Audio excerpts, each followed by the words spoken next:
Almost. Good afternoon, everyone. I'd like to welcome you to the August El Paso County Risk Pool Board meeting in person. It's a pleasure to get to see everybody again. It's been way too long, and get to welcome our new trustees. That we've seen each other virtually, but it's really great to get together like this. With that said, I'd like to call this meeting over.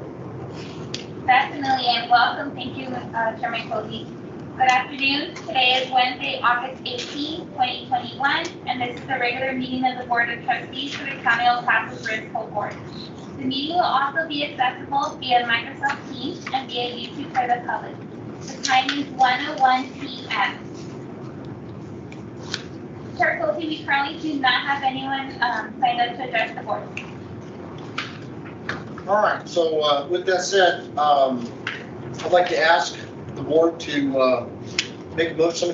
Please make a motion to accept consent agenda items 2 through 7. And Chair Cody, I'm so sorry, staff is requesting to delete item number 5, as we do not have it, but we will be able to present it next month along with that month's report as well. So the motion would be approve items 2 through 7 with the exception of item number 5. Thank you. Can I get a motion? I'll motion. Second? Second. Trustee Asensio? Aye. Trustee Bantu? Aye. Trustee Hurtado? Aye. Vice Chair Salcido? Aye. Chair Quilty? Aye. Motion carries.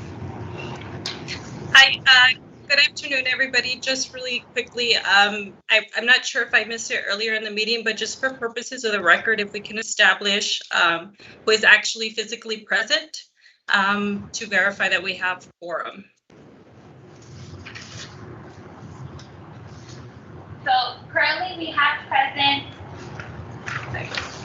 Trustee Asensio, Trustee Bantu, Vice Chair Salcido, Chair Quilty, and Trustee Hurtado is joining us virtually. Will that suffice, Pivot? Yes, thank you. Thank you all so much. And for the record, I'm sorry, Yvette Ugas, Assistant County Attorney.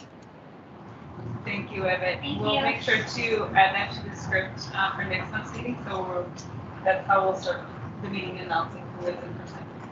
Yes, thank you so much, all. Thank you. Okay, regular agenda item number 8. Discuss and take appropriate action to accept the monthly report from Hub International Benefits Consulting. Not able to share.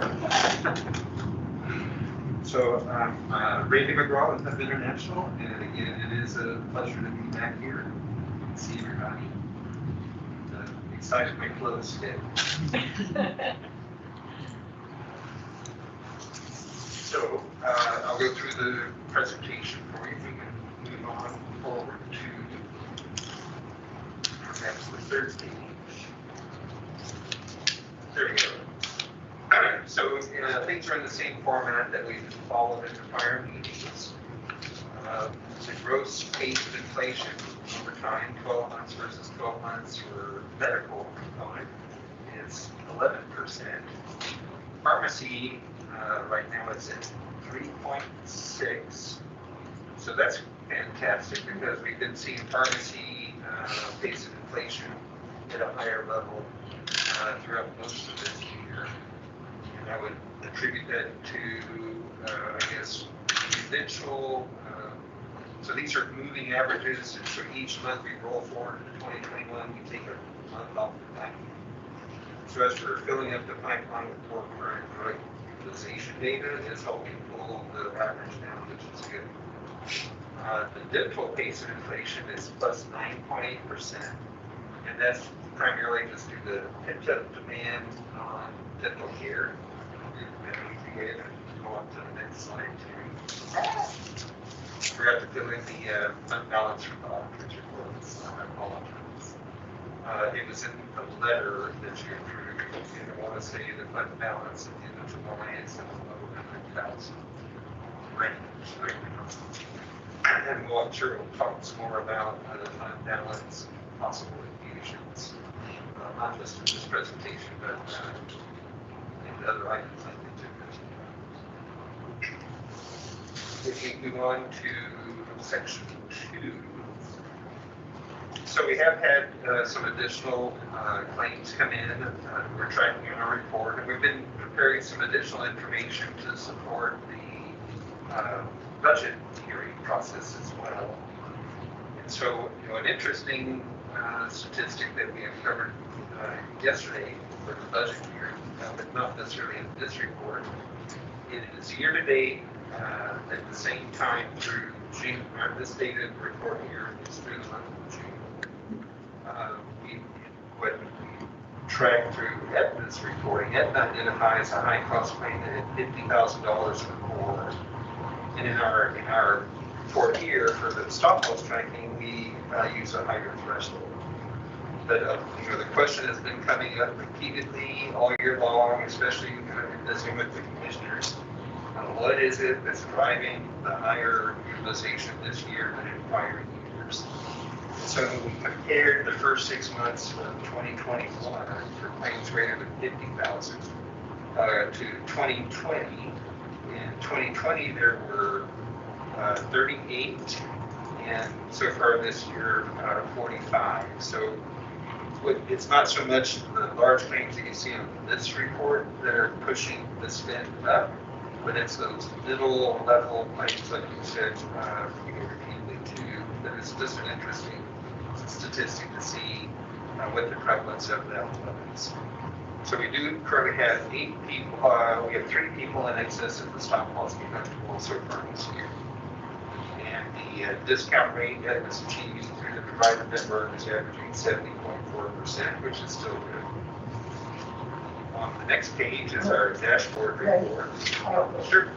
So on the stop loss, if you have a claim that's $300,000, does the claim go directly to the stop loss vendor, or does county pay up to $300,000 and then afterwards? Well, not $300,000, but Yeah. rate. So the county, Aetna takes over at 1 penny greater than 300,000. So there are some other carriers out there, or other claims administrators, where you still have to pay the full claim, and then they reimburse you quickly, like within a week or so. But the county's relationship with Aetna is immediate, real-time reimbursement. The first pennies for the state? So everything greater than, let's restate that for the auditors. Everything that's an eligible expense for stop loss coverage, the first penny over $300,000 is reimbursed by Aetna. So in their own internal audit of the last year, they found a few items that were not claim related on a person, and they questioned that because they were not reimbursed by them.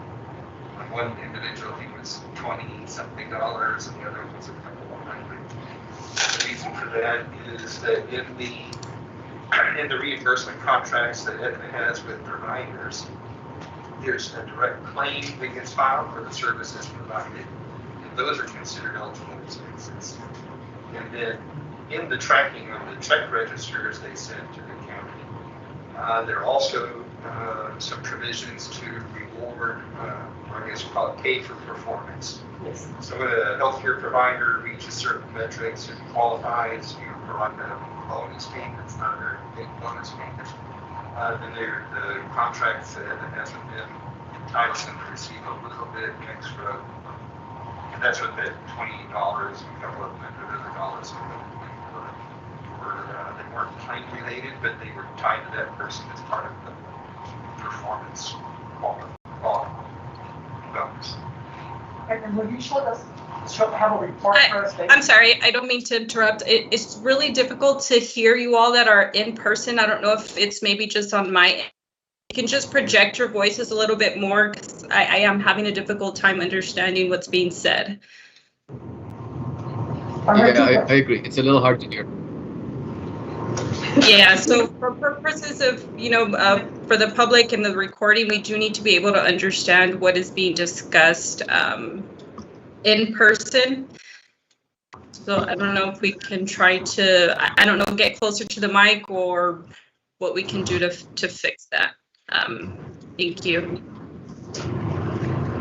Okay, so Randy, does the TPA still go back with the case manager and review the claims or stop loss claims to see any errors or how much more they can discount that claim? For instance, if they have a $300,000 claim, are they gonna go back and review that with the case managers and see what is, do they use the right rep codes, do they, clinical evaluation, so that claim then comes down, instead of 250, we've seen many times it comes down to 150.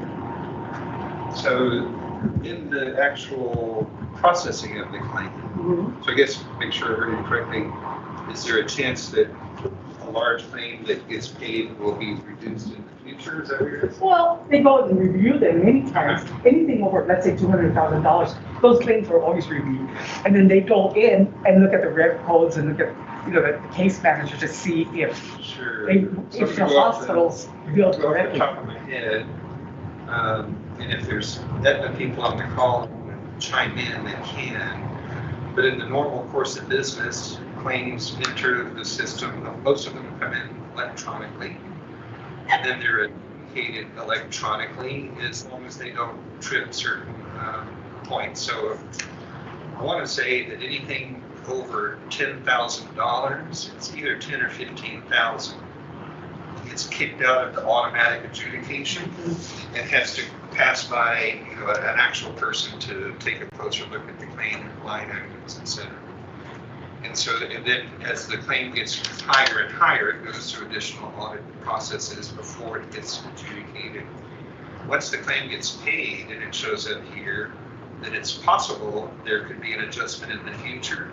And a lot of times those adjustments might be due to the provider contesting the allowable charge. So sometimes Aetna might say, well, we looked at all these things and these are all eligible, but we're not even going to consider that.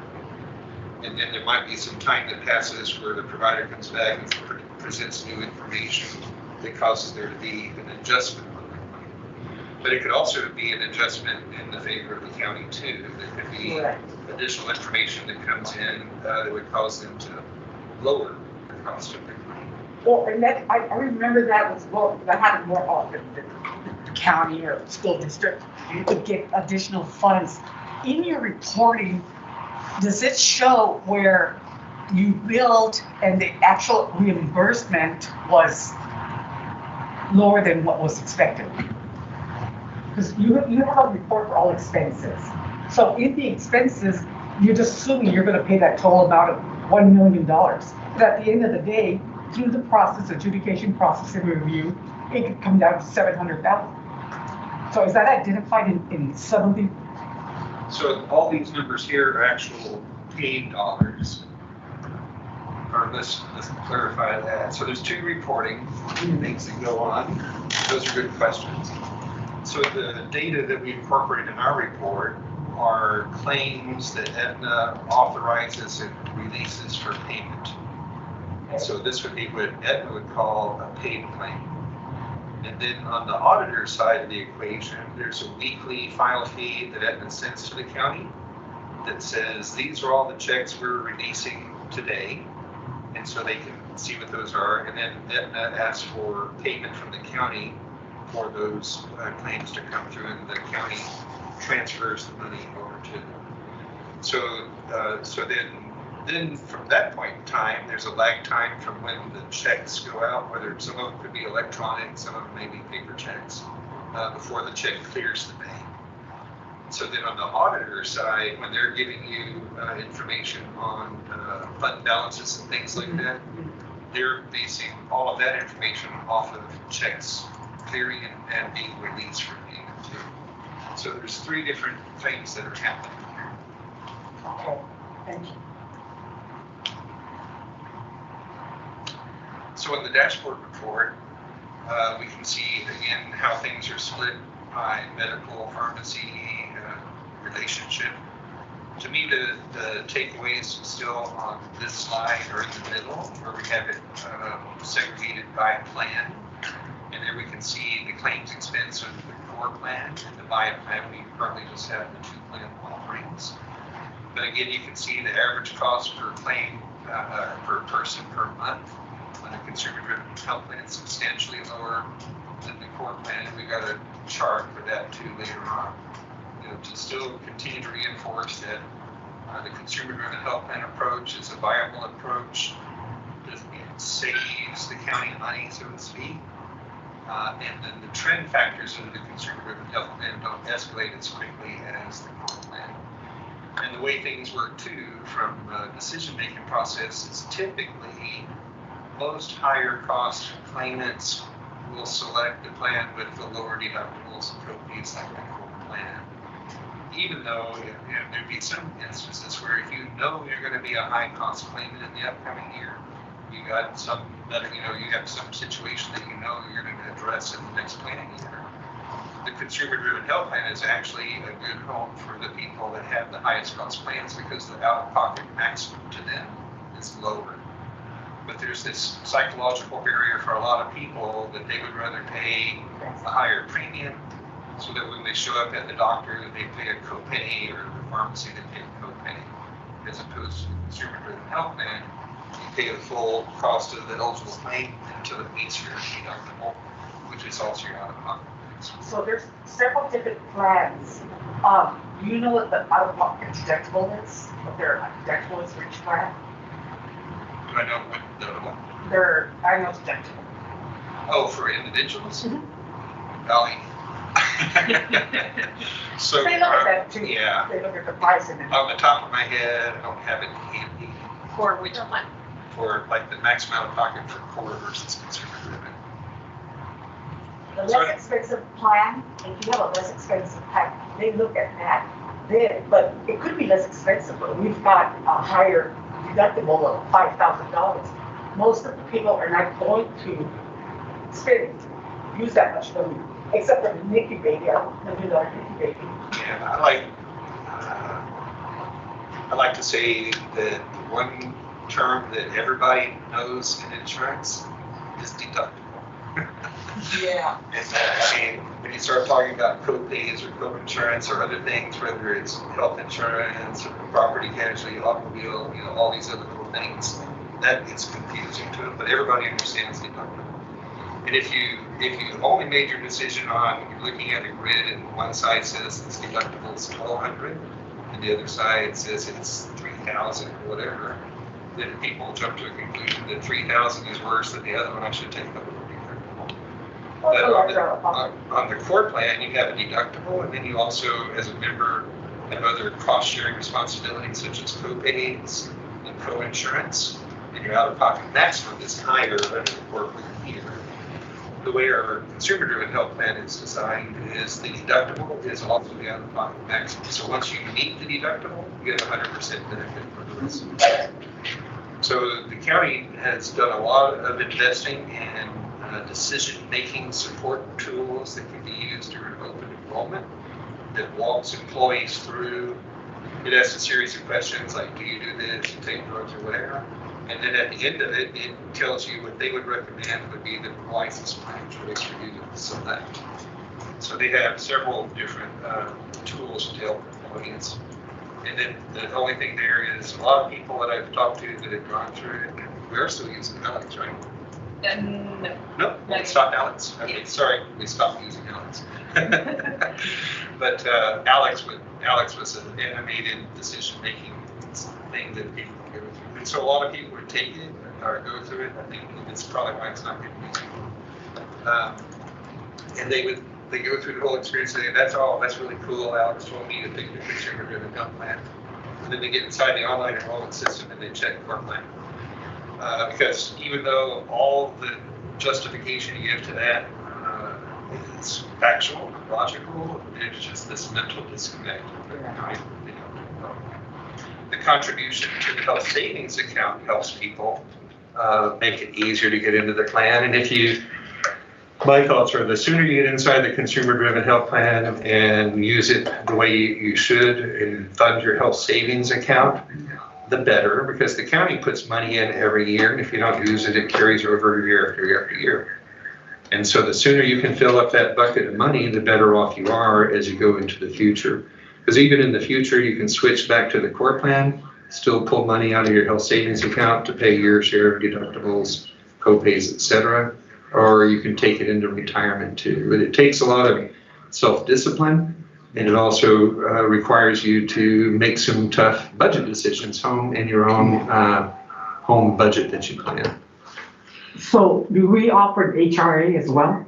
HSA, Health Savings Account. In the HRA? HRA is a health reimbursement Yes. account. That's what we have. So the HSA is where the county can put money into the fund and the employee. And it's the employees, the money immediately invested to the employee can be carried forward indefinitely.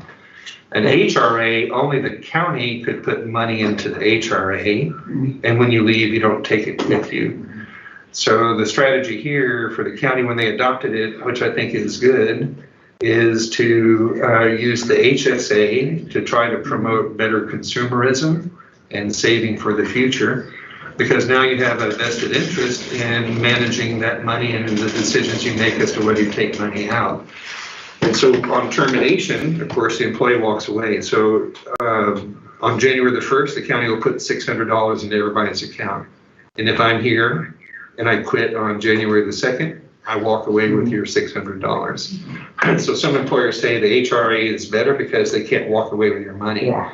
The only thing is if I'm in another situation, I'm all about gaming the system, and I know I've got money in my HRA account, and when I leave, I can't use it, then there's this incentive for me to do as many things as I can get done before I leave if I've got that flexibility. Sometimes departure is just, here's the door, you're out. But if there's any time where you can make some advanced decisions, then people are pretty good about maximizing the value of that too. And I jokingly say, and Armando knows, and all the people on my team know too, is that I have this thing that where if you keep telling me you're taking time off to go see the dentist, then my assumption is you're out looking for a job, because there's, I know how frequently things have to happen at the dentist, but that's a great opportunity for number one, if you're planning to leave and you've got a $1,000 calendar year maximum dental benefit and that on vision, just like at the end of the year, then there's this rush to get things done. So I tease my employees who say, I'm going to go to the dentist. Like, oh gosh, I guess we're going to have to hire somebody to replace you. You're turning up all your dental benefits. But same thing could happen to an HRA. And just to answer your question, Trustee Van Hoove, you had asked what the deductible was on the plans. So under the consumer-driven health plan, the deductible for an individual is $3,500, and the deductible under the core plan for an individual is $1,500. What's the out-of-pocket maximum? The out-of-pocket maximum is $5,000. $3,500. For the core? For the core is 5,000. Oh, because it equals you. Yes. And then for the consumer-driven is $3,500. It's 35, yeah. It stays at 3,500. So if I knew I was going to have a claim that hit my out-of-pocket maximum, I would for sure join the consumer-driven health plan if I could for that year. And then the next year, if you think you don't have that need, then you might want to think about going back the other direction. Thank you. I think the better strategy is pick the consumer-driven health plan, load up your HSA, save that money, and make good decisions going forward. And don't try to time the market, because sometimes healthcare just jumps up and surprises you, and you go from no claim to a whole lot of claims really quickly. Well, and then the age has a lot to do with it as well. If you're young, you just figure 20 to 30, nothing's going to happen to you. So they want the smaller out of pocket. Yeah, and that's the same concept as in terms of the savings, like 457 plan or 401k plans. The sooner you start contributing at a younger age, the longer you have compound interest work in your favor, even if it's not very big interest rate. Okay, thanks.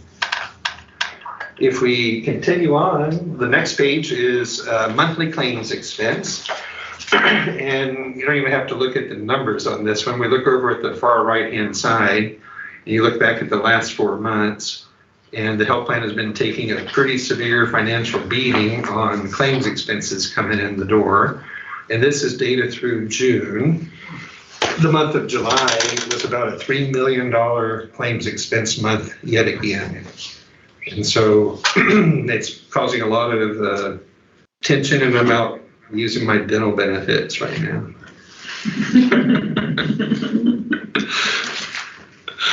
The next slide, this is the tracking where we do track any one person in the month that had a claims expense greater than $50,000. And so there you can see the list of how it is for the month of May. We had a top claim there, $238,000 just on one claimant over in Austin. You can see two in the month of, in the month of June. In the month of May is when $1 million claimant came through the door. And so that person on the prior month was zero. And then all of a sudden, $1 million claims expense. Now, it didn't mean they incurred $1 million in one day. It's just this is when the claim got processed. And so to Trustee Van Hoove's point, which reminds me, I wanted to apologize for my choice of words in the last meeting where I didn't call you trustee. So I apologize. Remy, you called me words. That was a nice. So even on that $1 million claim, it came in the door quickly and surprised us, but that claim was actually incurred over a longer period of time. And to Trustee Van Hoove's point, because of the size of the claim, it was getting extra scrutiny with questions being asked by Aetna before they authorized the claim.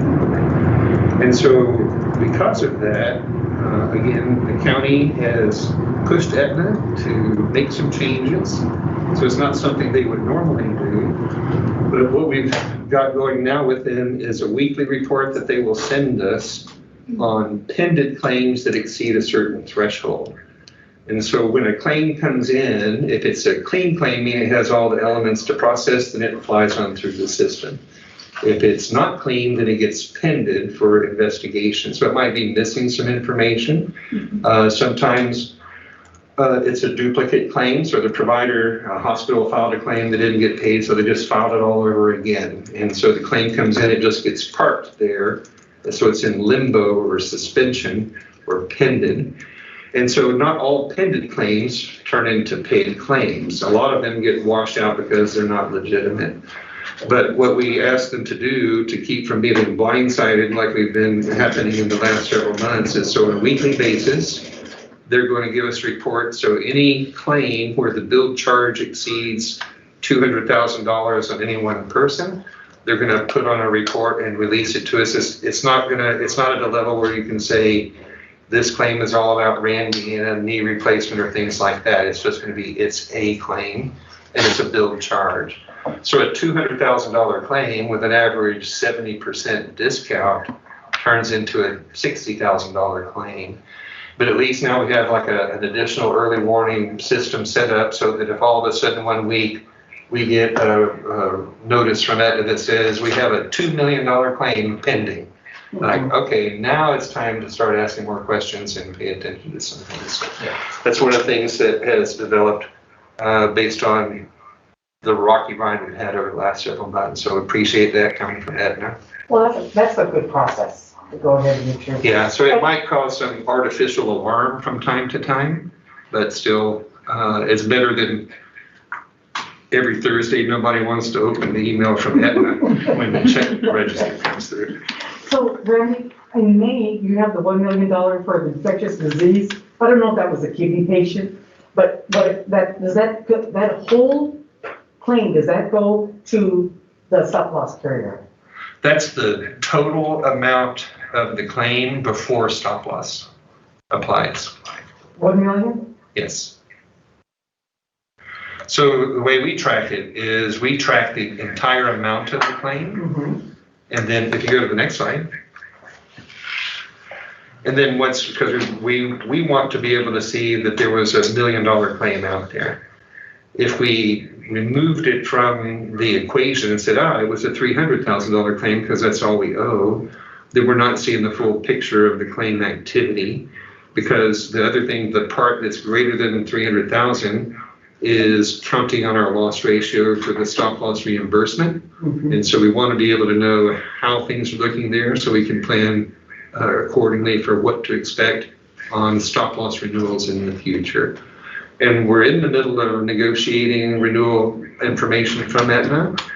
There's some good news involved in there in terms of improved rebates from the pharmacy program that are coming through and improved discounts on the pharmacy program. So we're at the end of this year, we'll mark the end of the first initial term in the contract with Aetna.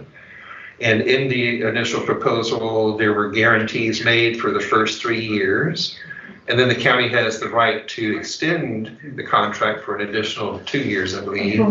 Yeah. But the terms of the pharmacy rebates and guarantees have worn out, so the new ones that came in are actually better than the ones that are being replaced, to the tune of about $400,000 improvement overall coming into the county, which is great and welcome news right now. So it comes into the county and not to the employees? No, this is the behind the scenes provisions that drives the cost of the claim. So we'll be getting better discounts starting in 2023 on drugs, and we'll be getting higher rebates back from Aetna on the drug program to the tune of about $400,000 in our favor. Now, will we pass those to the employee at some time? Well, right now we're passing pretty much everything on to the county. So the county is already kind of running interference on impact to employees. So even though we talk about in the forecast a recommendation to raise the rate 37%, that's the total amount of money coming in. County commissioners haven't hit the final stamp of approval, but at the last discussions, it looks like they're going to cap the increase to employees at the 10% threshold. And then the county will take on, they will pick up the slack on that. The 27%? Yeah, so the employees, if it continues on the path it's on, would only see a 10% increase. And that would be on the on the current plans that we have. And then if they were to select plan offerings through either the Aetna ACO provider network or the UMC narrow network, then the payroll deductions will be less than a 10% increase. Good. So Yeah, when you say, is the county going to pass that on to the employees, they're already subsidizing the employees more this year than they did last year and the year before. So that money will help take the sting out of the county side of the equation, because they're staring down a pretty substantial change in the budget of close to $5 million, I guess, impact to the budget this year.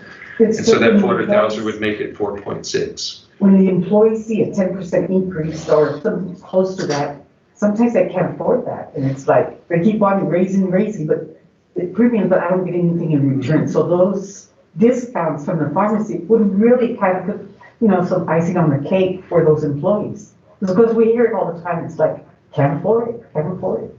Yeah.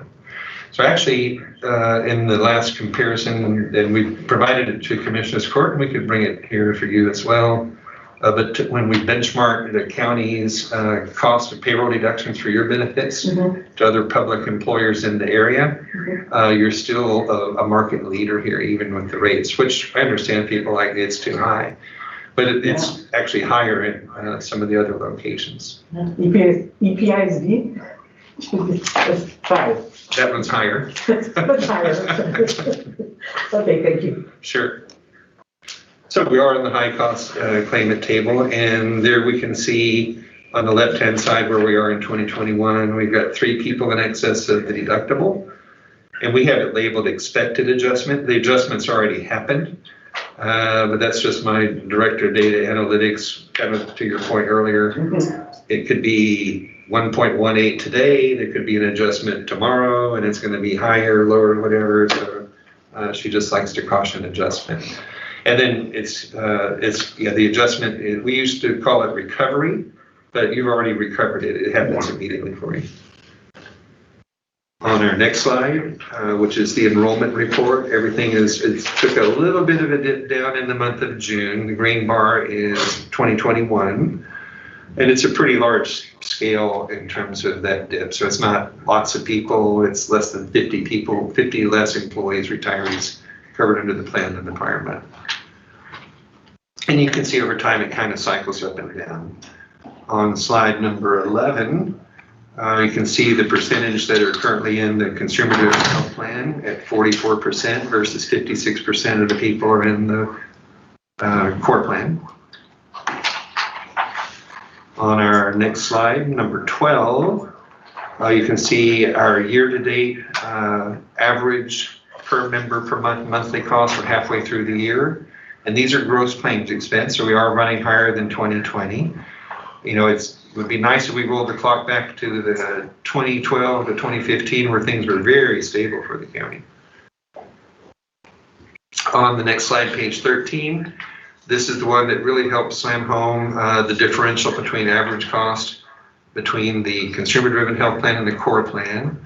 Consumer-driven is at $300. The core plan is about $570 or so. That's per month. So I'm glad the county is continuing to contribute to the HSA to encourage people to move in that direction. I know it's a scary thought, but once you get there and you figure out how to manage it, it can really be to your benefit.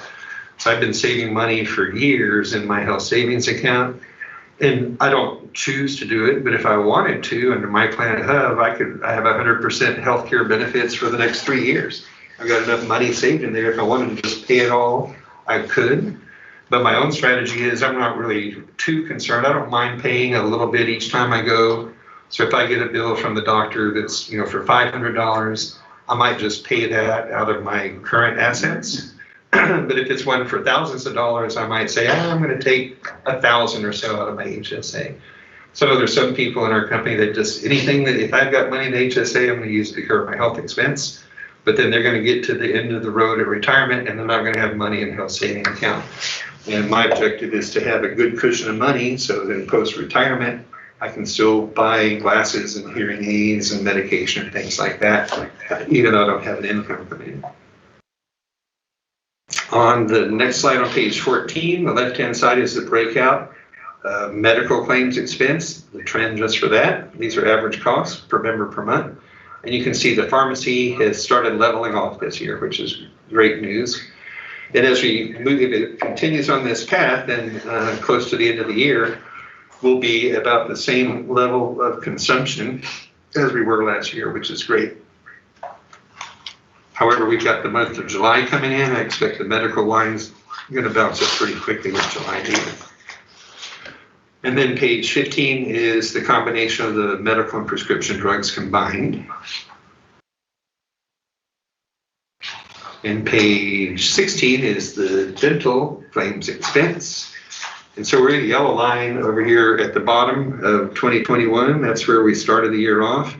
And you can see all of a sudden come March, April, May, people are going back to the dentist. Which is okay. If you just look at the dental plan by itself, revenues versus expenses, it's still a winning proposition right now.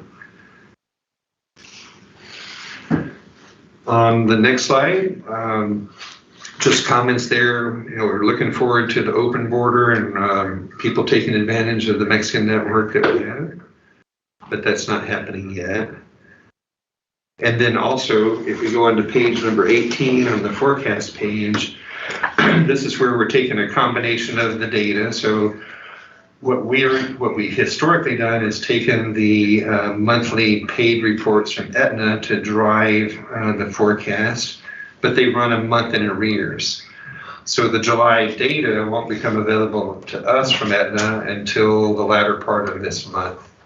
But the auditors get weekly claim reports that come in. So what we've done is we're taking all the Aetna data we have up through June, and then we're taking the July data and relying on the auditors' text versions and that are coming in to fill the gap for July, so that we're working with as much current information as possible.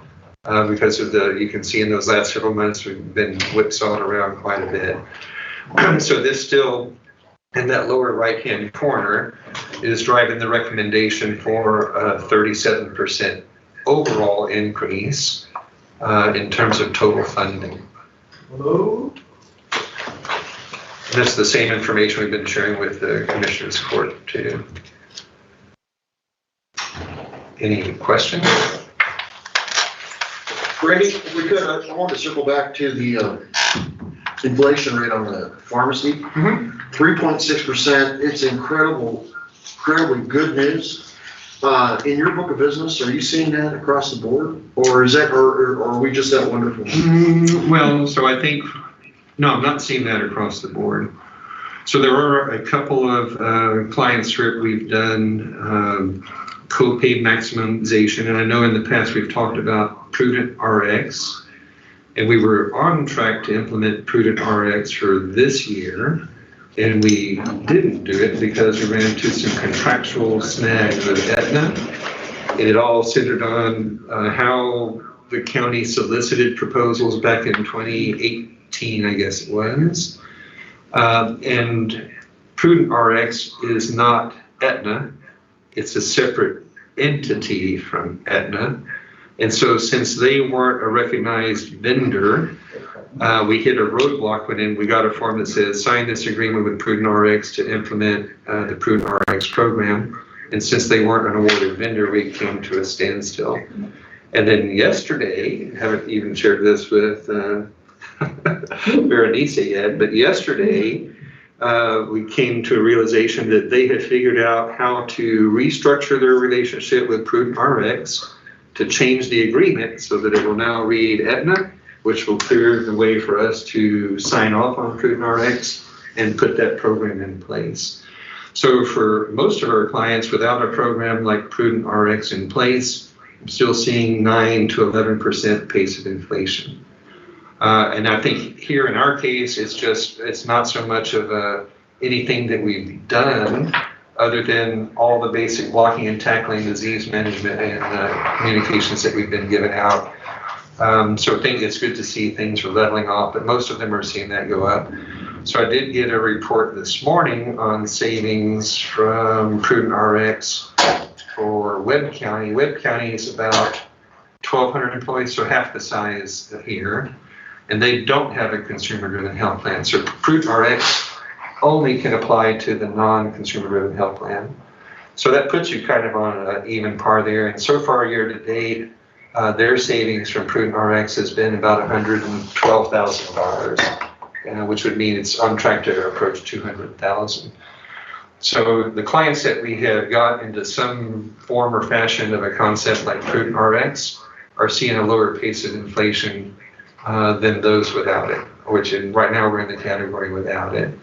So then what I do expect to happen is within the next couple of days, we'll get revised agreements from Prudent RX that we can again run past legal, et cetera, and clear the path to go to get that in full-scale implementation come January 1. That program has to be implemented on the 1st of the year.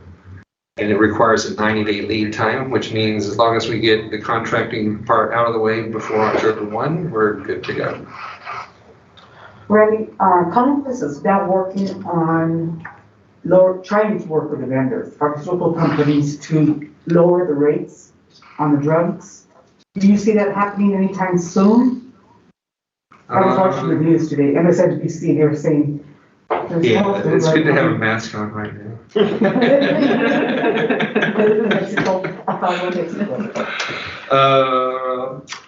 I'm a pretty big believer in the unintended consequences concept of anything that the federal government does when they think they're going to change the price of goods and services in the marketplace. So a lot of times they'll come out with a strategy that's going to lower the cost of healthcare, and then the end result of that is it goes up faster than it was before. So if they're successful, I think it's going to take some pretty large scale, maneuvering to get the cost lowered. And that's pretty much just due to how the manufacturers sock us with a higher load for research and development than they do other nations, and when they charge, because they know we'll pay it. So I think that there could be some benefit, but I wouldn't expect it's going to be anything noteworthy. Cool. But every little thing will help. Thank you. Any other questions? Randy's report? I'd like to ask the board for a motion to accept regular agenda item number 8, the report from Hub International. There's a couple more pages, but we can just go to the last one. He's trying to show you up first. The last part's pharmacy, which we pretty well kind of addressed, but if we go to page 26, oh, I'm sorry, we didn't hit the revenue versus expense, but we all know expenses are higher than revenues these days, and hoping to get that fixed. So taking a look here at the back, the current percent of specialty drugs as a part of the overall drug spend is at 32% right now. In years past, we've kind of hovered in that low 20% range, but you can see the high cost drugs that are driving it. And Harvoni's been on the list for a while. That's for hepatitis C. That's usually a one time and you're done type of deal. There's just one person there. But you can see a lot of the other drugs that get advertised that are on there. And those would be the drugs that will be targeted by the Prudent RX program to extract more rebate money back from the manufacturers. And then other than that, all the other metrics in the drug data is similar to all the prior months. Now I'm done. All right, thank you. Can I get a motion to accept agenda item number 8, please? Motion to accept. Is there a second? I'll second. Trustee Asensio, Aye. Trustee Van Hook, Aye. Trustee Otto, Aye. Vice Chair Salcido, Aye. Chair Quilty, Aye. motion carries. Regular agenda item number 9, discuss and take appropriate action to accept the Human Resources Monthly Report to the Risk Pool Board. Good afternoon, members of the board. Berenice Acosta for the record. As Randy mentioned during his report, we've seen an additional increase in high-cost claims. We just wanted to let the board know that we requested for the remaining $1 million infusion, $250,000 transfer on August 5th to our risk funds. We also wanted to let the board know that we will be presenting tomorrow to Commissioners Court requesting an additional $1 million transfer, and that be from either the county's contingency fund or the American Rescue Plan Act fund.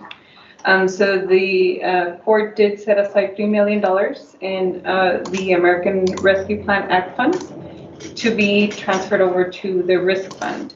However, there are certain speculations under the Act which would allow for that transfer to happen.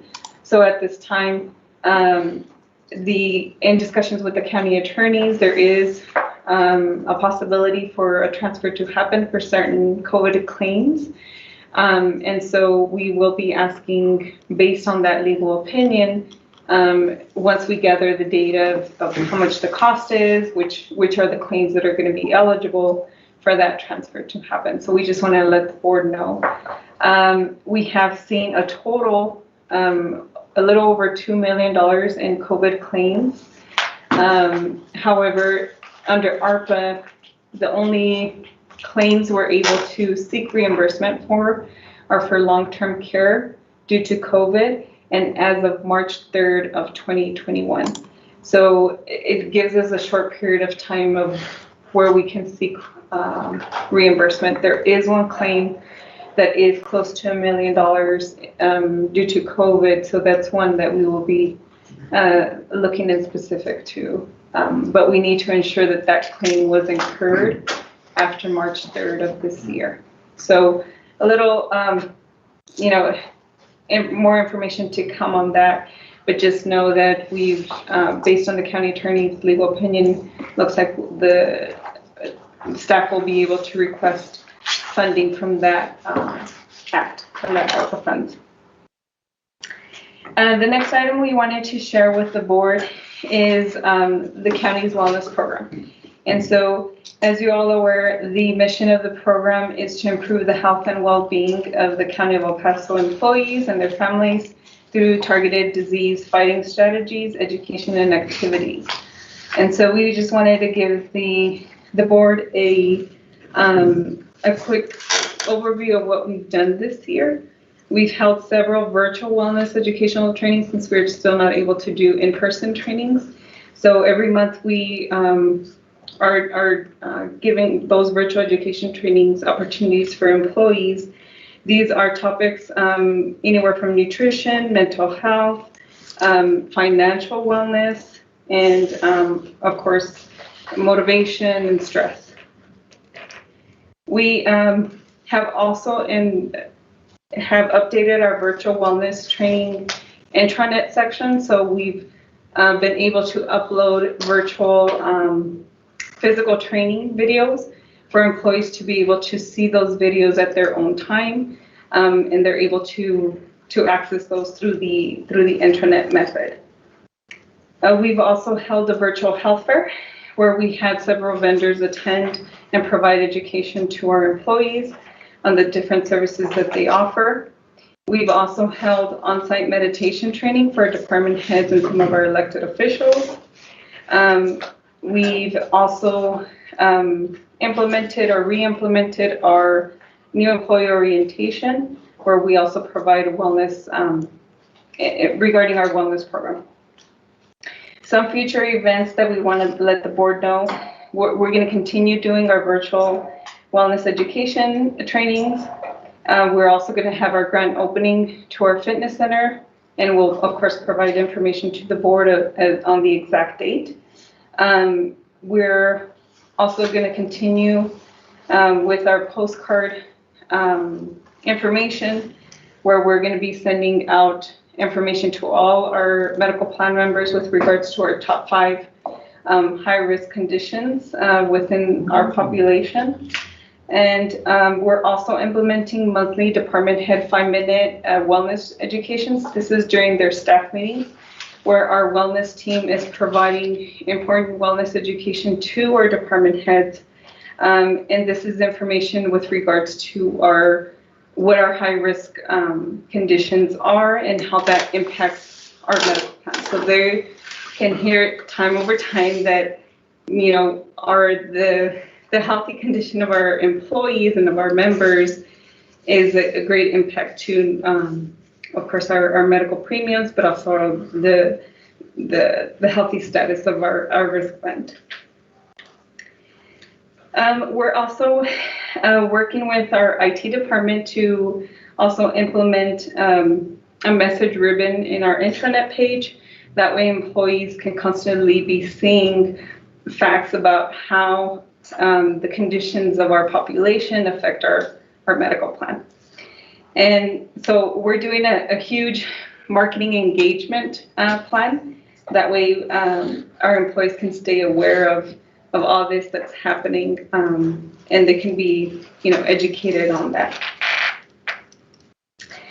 Lastly, we would like to inform the board staff, as Randy mentioned, we're currently in negotiations with Aetna for the renewal. We actually have 3 options to renew for 1-year periods. So this is going to be our first renewal, which will be effective January 1st of 2022 through December of 2022. We will, once we finalize those negotiations and the agreement, we will be bringing that agreement to the board for your review and your approval. As Randy mentioned, we are going to be able to see some savings under the pharmacist side, which amounts to approximately $1.2 million in savings. So we will, of course, bring that contract before the board for your review and your approval. And at this time, those were all our item updates for the board. Let me say, does county provide incentives to employees that have done 100% of their screenings, you know, within the first 6 months?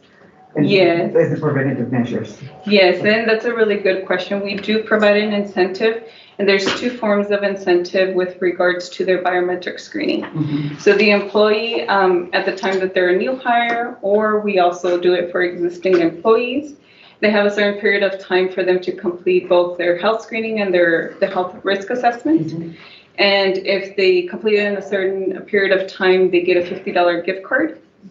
And right now it's being done virtually, so we actually send them their virtual gift card, so we don't have to do in-person handouts.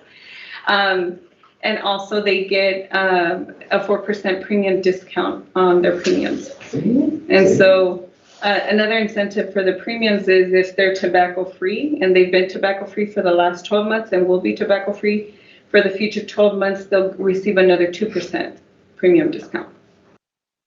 And of course, we also have the end of the year raffle, which is a huge raffle, where we raffle out 4 1,000 gift cards, 4 $750 gift cards, and 6 $500 gift cards for those who have participated in different wellness programs. And so they're entered, they get an entry, a raffle entry for every action they do. And at the end of the year, we raffle it out and we hand those out to them. So then all the funds for these initiatives and these credit cards and everything, does that come from Aetna, the funds? Yes, we do have an Aetna wellness account. We have $125,000 in wellness funds, and that's every year. We have $15,000 in communications that's also given by Aetna. So, which one is the clinic? You have a risk pool wellness account that you bought furniture and cleansing and... Yes, so the risk pool board gives us an allowance of $100,000. And that's approved every year. And we actually brought it to the board's attention during the May meeting. And of course, the Commissioners Court also approved that as well. And this is in the event there's any items that we need to purchase to support the wellness program that's not approved through the Aetna wellness program. And that's in the account that we use. Okay.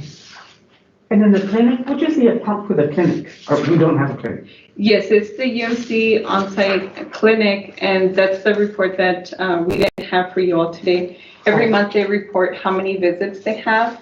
At this time, the UMC on-site clinic is not here in our courthouse due to the pandemic and our courthouse being closed. They moved the on-site clinic to the West Side UMC clinic. And that's where our employees are able to go not only to that location, but the specific employee clinic is currently located in that clinic. Randy, so are you going to recommend or suggest for them to go out to get an RFP for the clinic? For the clinic? Mm-hmm. So the county works through an interlocal agreement with UMC. It doesn't require a competitive bid process. So in years past, they had included it in an RFP bidding process. But then they made a decision, since UMC is tied to the county and they want to support it, to just go into a direct contract with them without having to do an RFP process. Well, there's a little concern in that, because I'm sure you could reduce that payment by at least 50% if you had an open RFP instead of a local agreement. And I've seen anywhere from 150, well, I've seen 3, and then we've seen 150, we've seen at the most 200. So yeah, it'd be interesting to see what UMC. Yeah, so it's actually the current contract's actually under review. It's we're actually, I guess we call it evergreen, or we're just tagging along on the terms and conditions we had previously, which are excellent and below market. So we're in contract negotiations with UMC right now, and it's not making very quick progress. But in a strange way, that's okay too, because the current reimbursement rates we pay UMC are so far below the market. And from their side of the table, their offer that they're putting on the table for us would be unacceptable, I guess. It's greater than a 37% increase, let's say that. It's a 3-digit increase. So we'll have to see where that process leads us. And we have discussed with the court and also our county administration office with regards to the idea of going out for an RFP. But right now, the desire of the court is not. It's to continue working and partnering with our sister hospital. Okay. Yes, but Of course, as we continue our negotiations and our contract review, if we don't come to an agreement, of course, we'll still give that option to the court if that is their desire. Thank you. Thanks. I had a question on, great job on the virtual events. I think it's important to so keep wellness top of mind. I think with the pandemic, it's difficult sometimes for people to focus on their health and well-being. But I'm curious as far as like the participation rates of these different events. Have you experienced good participation? Is it worth your time and efforts? Yes, and I could just give you a few. For our nutrition basics, we had 45 employees attend.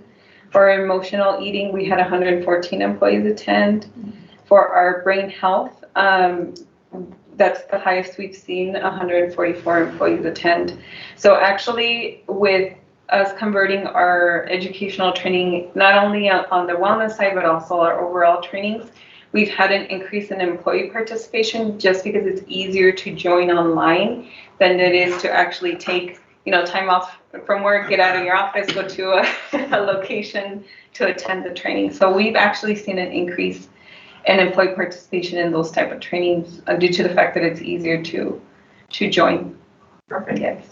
And I know you mentioned that you have certain trainings that you're doing for the department heads. Is that with the intention of them relaying the information to their staff? Yes. So we figured we'd talk to our leaders so they can help us, really send the message down to our employees. And so we can really get their support on being able to share this information with our employees. So that's a new approach that we're taking this year, is actually providing direct training to our leaders. Okay. Great. Thank you. Thank you. Bernice, does the HR, which, by the way, I'm a huge advocate, and you guys do an amazing job reaching out to the participants in the plan. But with the launch of the wellness center and stuff, which has been a long time coming, does the county, through HR's management, have a social media site set up for this to do the promotion, to help promote this thing? Because it's really going to be a big deal. Yes. So the county actually has a Facebook page, and I think we have a Twitter account. I don't know if.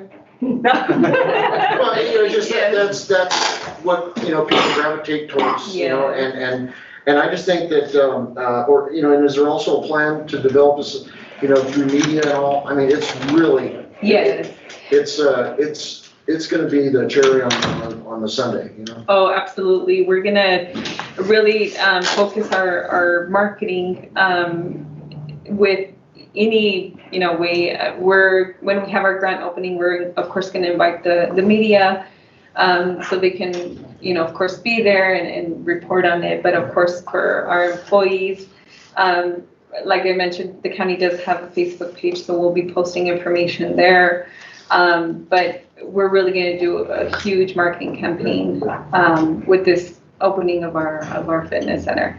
But of course, we will absolutely invite the RISPO board. I know there's certain restrictions because of the Open Meetings Act where we can't have a quorum, because then it becomes a public meeting. But of course, if there's less than 3 that can attend, by all means, we would encourage you all to attend. But of course, we'll be providing that information as soon as we solidify the date of when that grand opening is going to We can even do a rotation or something. Yes. Where is the location for the clinic? It's on, for the fitness center, it's going to be on the lower level of the, or were you, I'm sorry, was it the fitness center or the clinic? The clinic. The clinic? It's also on the lower level of the courthouse by where the cafeteria is at. Yeah, those employees are gonna love that. Are you also going to allow them to go to like outpatient clinics that T-Hop has or UNC has, or is this just going to be the one clinic? The fitness center, are you referring to? No, the health clinic. The health clinic. So we've always had an on-site health clinic. We've had it, correct me if I'm wrong, since 2011. We've had an on-site clinic. Sounds probably right. Yes, around that time. In the old building. In the old MDR building, yes.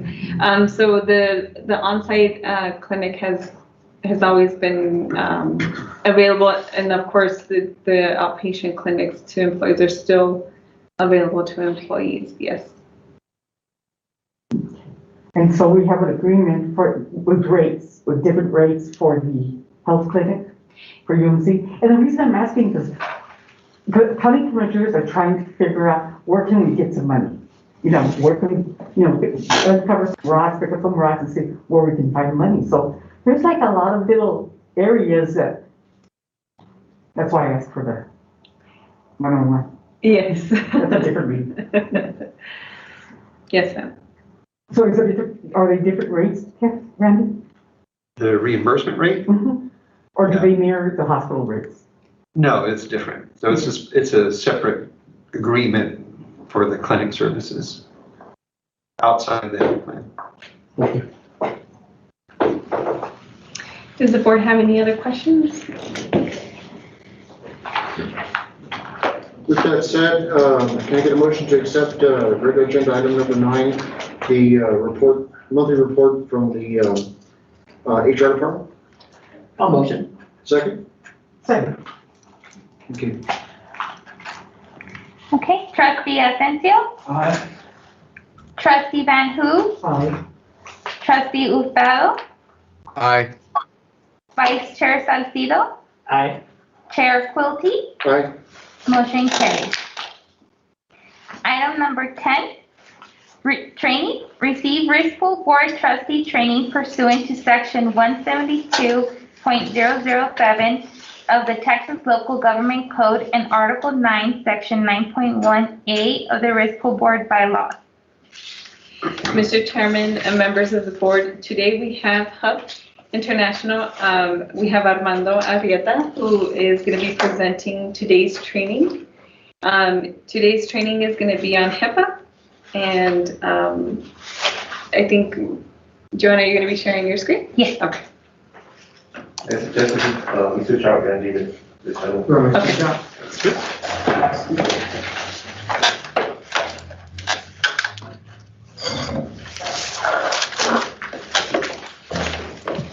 Careful, then.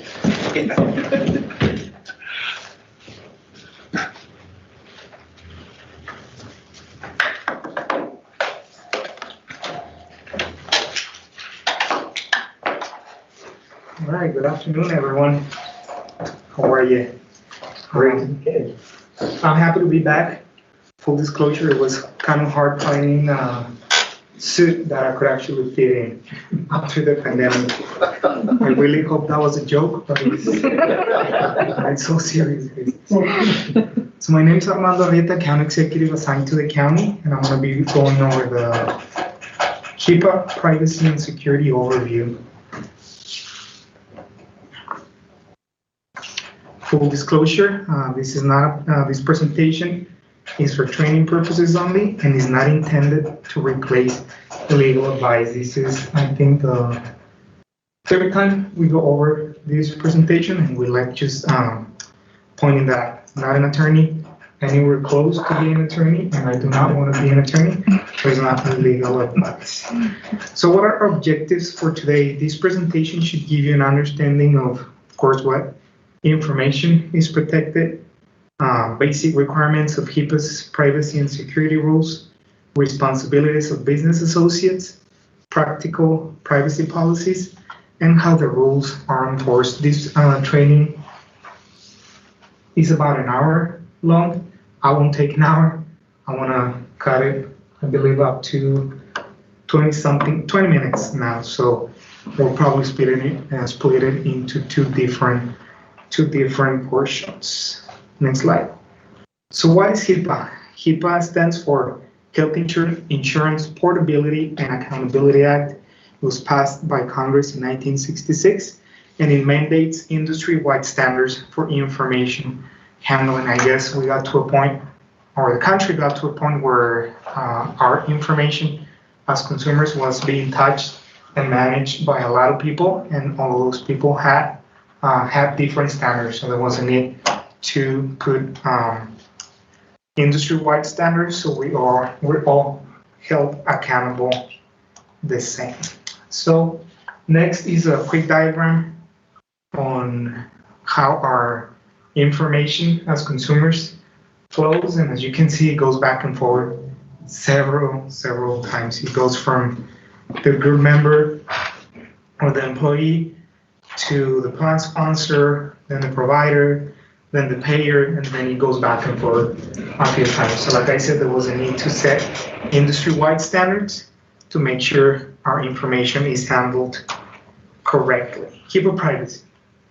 Next slide, please. And you're gonna see how this training is kind of like those wooden dolls, where you pull out one and then there's another one smaller inside of that previous doll. So it just keeps going into more detail. So what information is protected?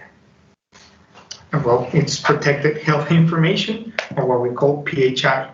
It's individually identifiable health information that is created or received by a covered entity. Then I'm going to go over what a covered entity is here in the next few slides. It does not include employment records.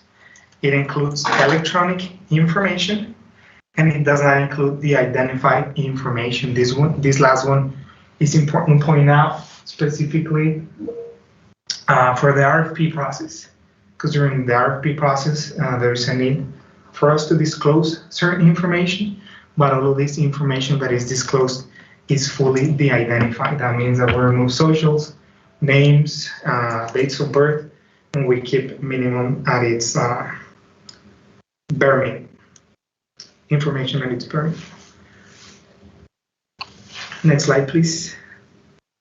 So what is individually identifiable information?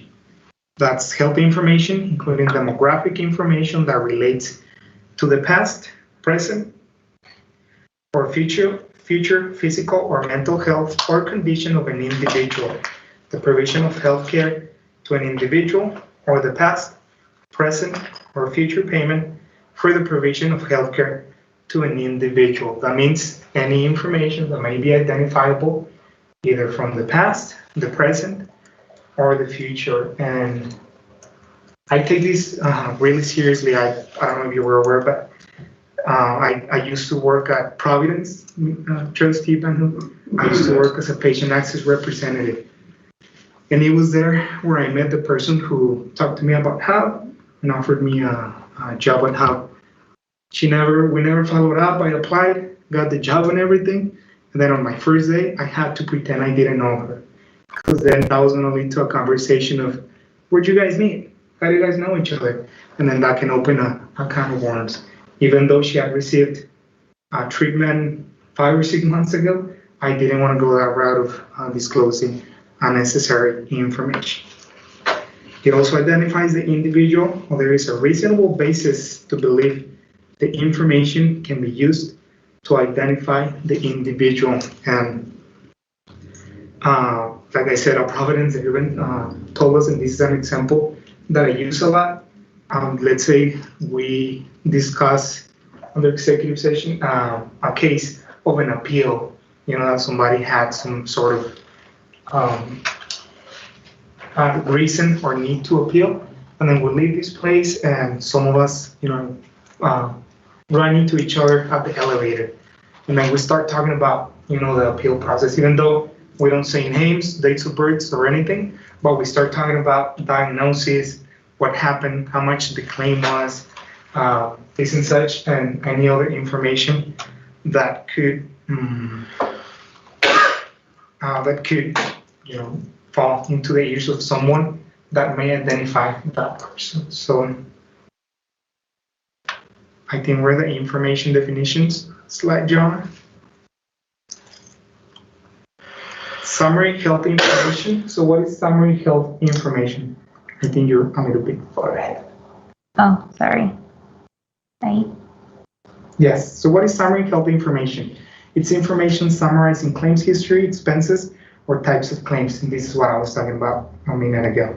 The identified health information, it's information that does not identify an individual and cannot be used to identify an individual. So safe harbor method, remove identifiers. This one's what I was referring to earlier.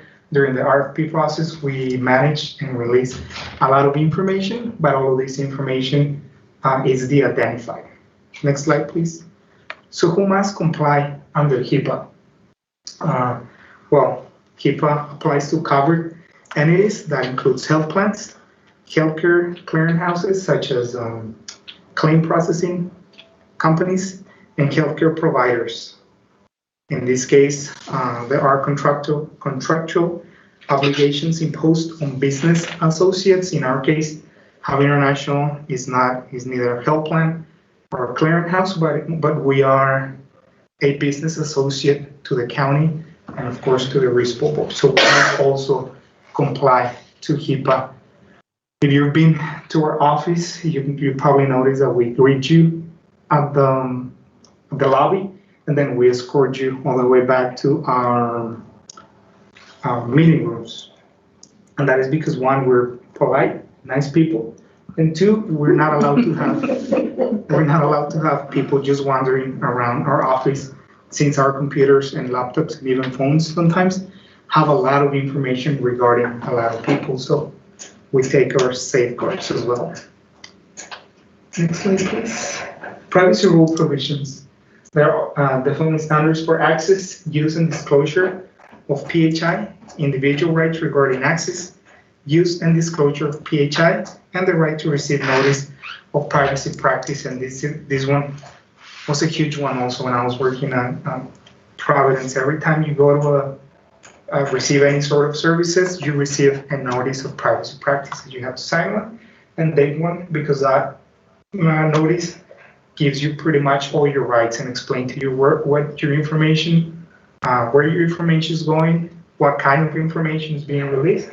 So it's important. There are also administrative requirements, and health plan sponsors compliance obligation varies depending on the fact of are we self-insured or fully insured. Self-insured, like the case of the county, there's definitely more regulations versus a fully insured. Next slide, please. Use and disclosure rules. Covered entities may use and disclose PHI for treatment, payment, and healthcare operations. This one's very important because, like I said, the county's self-insured, and we have access to all sorts of different data. And even though it's the county's data, we gotta be very careful, or the county has to be very, very careful on what kind of information they request and what's the purpose of using that information. An example of that is a couple years ago, a different client, the head of HR calls me, and he's like, "Hey, Armando, I need to get some information from you. Let's see if you can print out a report with this employee's recent visits to the doctor and hospitals, because I had to ask, so what do you need this information for? Is it for treatment, payment, and healthcare operations, or what is it that you need it for?" So this head of HR proceeds to tell me that they wanna, this specific employee was out on medical leave, and they wanted to make sure that during that period of time that he was on medical leave, he was actually either at the hospital or receiving treatment. It was kind of hard for me to say, sorry, we can't give you that information for that specific reason. But at the end of the day, it wasn't for treatment, payment, or healthcare operations. So there are a few things that we can do. Other disclosures require authorization from the individual for a specific exception.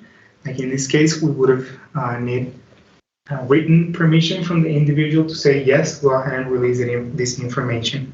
So we always try to work on a minimum necessary standard.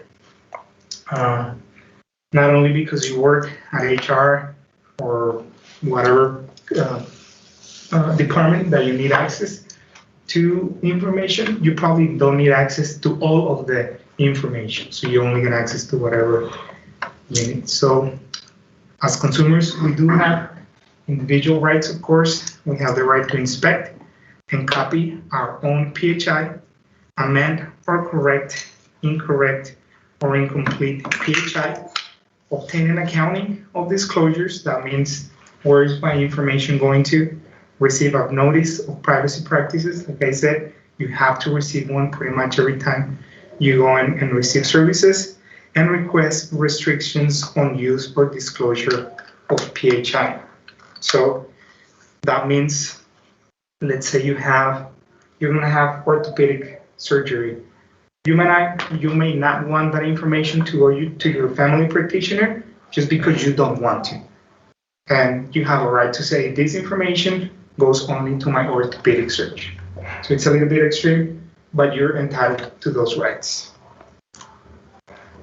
Business associates, like in our case, How International is a business associate to the county. We can disclose PHI, or the county can disclose PHI if there's a business associate agreement in place, which there is one in our case. Next slide, please. And we can only use this information for claims processing or administration, data analysis, processing, or administration, where in our case, that's allowable for what we do, data analysis, utilization review, we do that as well, quality assurance, billing, benefit management, practice management, or repricing. So when we go out to bid, third-party administrators or PBM get a repricing file, so they're entitled to that information if they're going to respond to that RFP, of course. So who is a business associate? It's also a person who provides the following services to or for the covered entity. Legal, actuarial, accounting, consulting, data aggregation, management, administrative, accreditation, or financial. Next slide, please. Next one. So business associate agreement, what does it do? It establishes permitted use and disclosures, prohibits improper use or disclosure, require appropriate safeguards, require reporting of unauthorized use of disclosure, and impose the same requirements on subcontractors. So business associates are responsible for entering into business associate agreements with their subcontractors. Like if we needed to maybe subcontract, and I'm talking about How International, any of our services, we would need a separate business agreement for that subcontractor between ourselves and the subcontractor. We also have the responsibility, next slide please, to make PHI available in accordance with individuals' rights to access, amend, receive, and accounting of disclosure of PHI. So it's pretty much telling us that just like the covered entity, in this case the county, we're also must abide by the same responsibilities.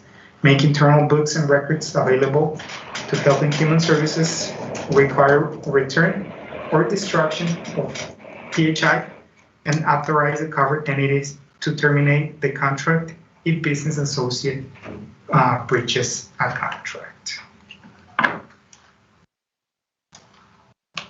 So we have about 7 minutes left, and I don't think we're able to get through this second part of the presentation in 7 minutes. So perhaps we'll leave the second part for a different minute.